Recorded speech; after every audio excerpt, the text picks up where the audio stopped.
Halo semuanya, dari Liverpool. Saya akan berbagi informasi dengan kalian, yaitu apakah ada acara Indonesia atau tentang Indonesia ditayangkan di Inggris, baik itu di bidang politik, di bidang alam, di bidang kebudayaan, atau pertelevisian dan perfilman. Apakah orang Inggris melihatnya di pertelevisian mereka di sini? Yes, ada guys. Ya sama lah seperti orang dimanapun ya kan, rasa nasionalisme. Misalnya kalian merantau ya kan, apakah itu di luar negeri atau di dalam negeri. Nah, contohnya kalian merantau dari Sumatera ke Jawa, dari Bali ke Jawa atau sebaliknya.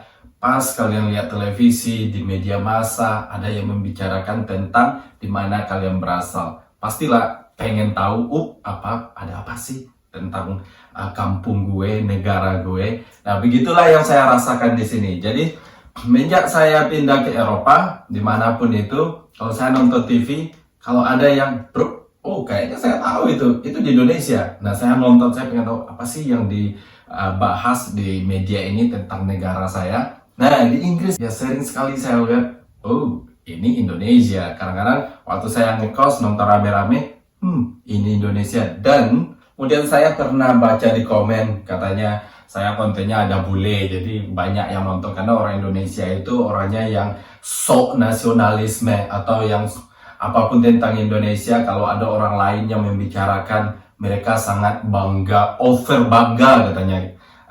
Orang Indonesia yang banyak yang lebay. Yang ngomong itu, yang ngomen juga orang Indonesia loh. Nah, ini tipikal psikologis kalau menurut saya. Ini orang apa jealous, apa gimana, saya kurang tahu juga.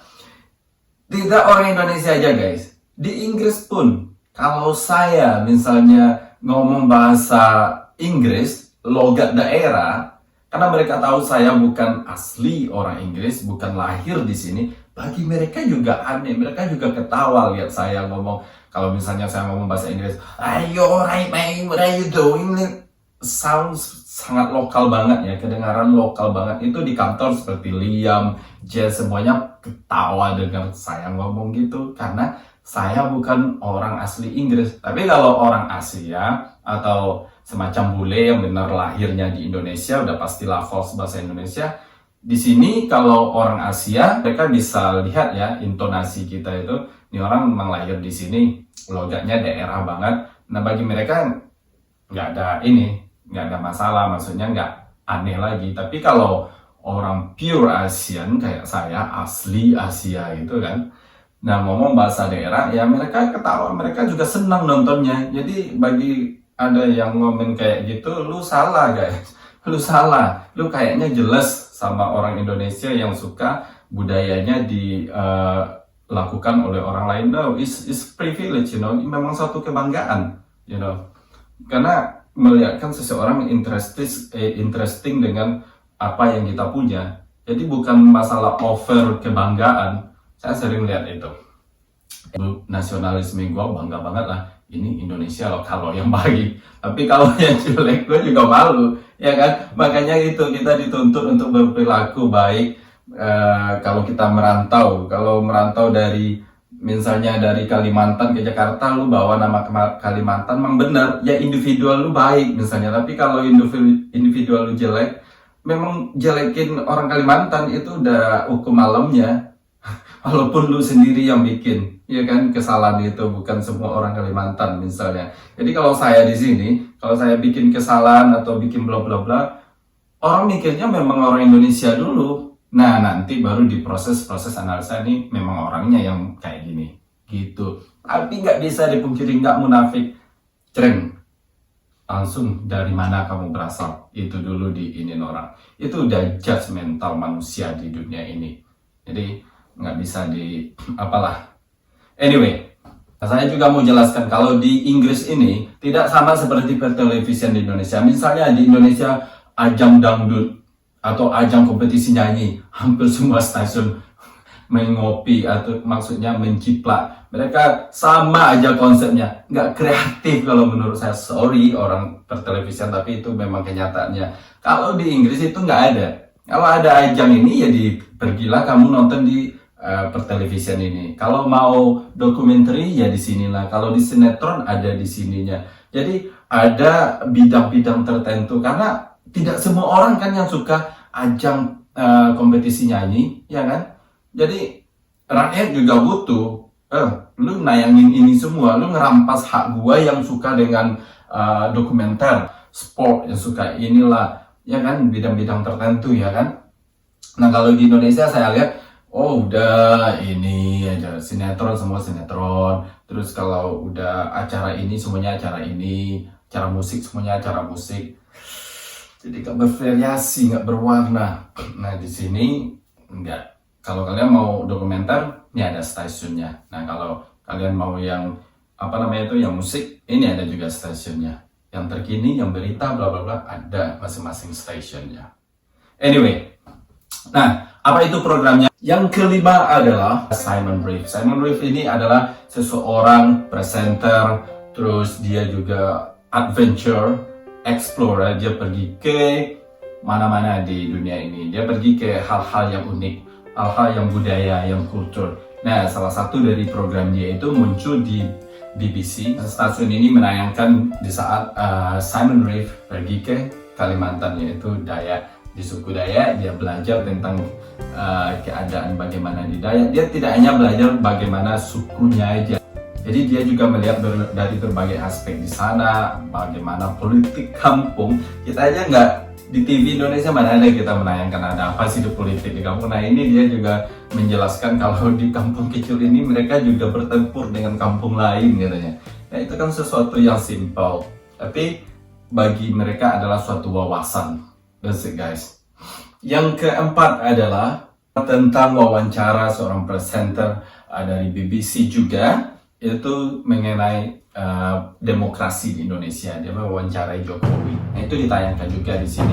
Karena Indonesia juga terkenal guys sebagai negara demokrasi terbesar mungkin ya di dunia. Nah jadi ada isu-isu di saat pemerintah Jokowi, yaitu terlalu demokrasi, maka orang banyak mendemo, dan tindakan dari pemerintah menurut pemikiran dunia itu tidak toleran.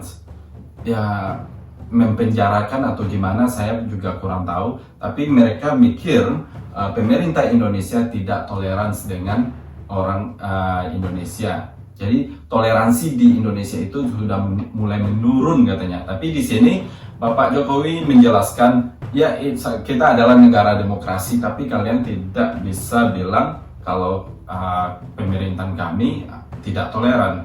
Karena tidak semua demonstrasi itu bisa diterima. Karena ada juga yang harus dikontrol, maksudnya. Itu adalah normal, you know. Sebagian aparat kita tidak bisa kontrol, tapi kalau kamu untuk menyuarakan sesuatu is freedom, kata Bapak Jokowi.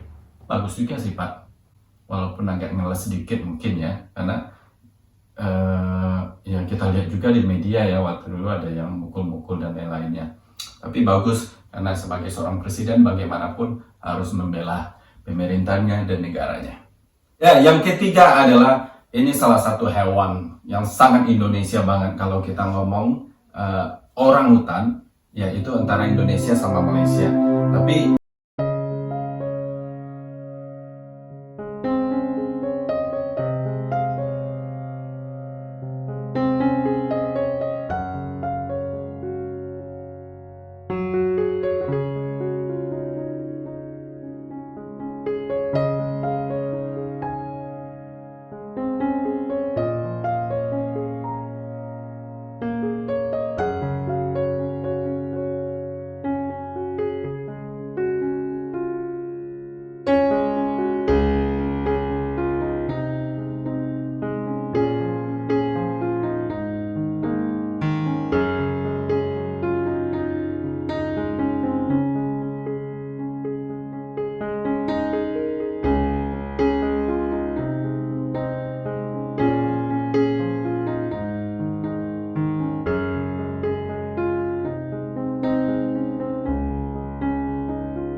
bagaimana keadaan hutan di Indonesia yang merusak spesies animal.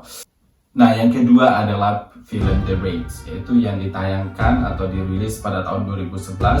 Pada masa itu saya masih ke college, belum masuk ke universitas.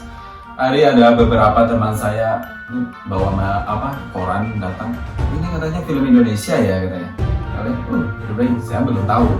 Nah, di situ saya riset baru saya explainkan, ceritakan sama mereka. Tapi mereka udah ceritain dulu ke gue, ya kan? Cuman saya menjelaskan bagaimana kekuatan silat di Indonesia. Bahwa pada umumnya di Indonesia itu zaman dulunya kita tidak menggunakan sebuah senjata, tapi di berbagai tempat seperti di Sumatera Barat kita punya silat, ya kan? Kita bisa silat. Jadi ini juga membawa nama Indonesia ini ke dunia ya, sampai masuk ke nominasi award di Toronto, kemudian di Amerika. Nah, karena beritanya lumayan booming di sini, karena film ini sangat unik sekali. Percakapannya nggak terlalu banyak, tapi banyak actionnya, dan actionnya sangat brutal sekali, kelihatan sekali dia dijubeng. Jadi nggak kayak dibikin-bikin gitu loh, kayak sci-fi atau CGI semacam itu yang yang orang pemerannya diganti. Ya lumayan lah populer di sini, dan saya sama teman-teman di Indonesia pergi ke bioskop nontonnya di sini. Itu hampir tiap hari, beberapa minggu itu. Lumayan ramai di sini, walaupun mereka tidak ngerti baca subtitlenya ya. Biasanya jarang-jarang sekali kalau Inggris yang mau pergi ke bioskop nonton film yang bukan bahasa Inggris, menggunakan bahasa Inggris. Jadi karena ini feedbacknya sangat bagus sekali, karena orang suka sesuatu yang unik, sesuatu yang yang berbeda. Nah itulah bagi kita orang Indonesia, jika mau membawa karya kita ke dunia internasional, kita harus beda, jangan meniru. That's it. Yang pertama adalah The Wildest Life, yaitu kehidupan liar di Indonesia. Karena Indonesia adalah negara kepulauan, jadi bagi explorer ini adalah bahan yang tidak akan habis-habisnya bagi warga internasional, karena spesiesnya itu hampir punah guys. Jadi kita harus melindungi. Banyak sekali dari mereka yang memberikan uang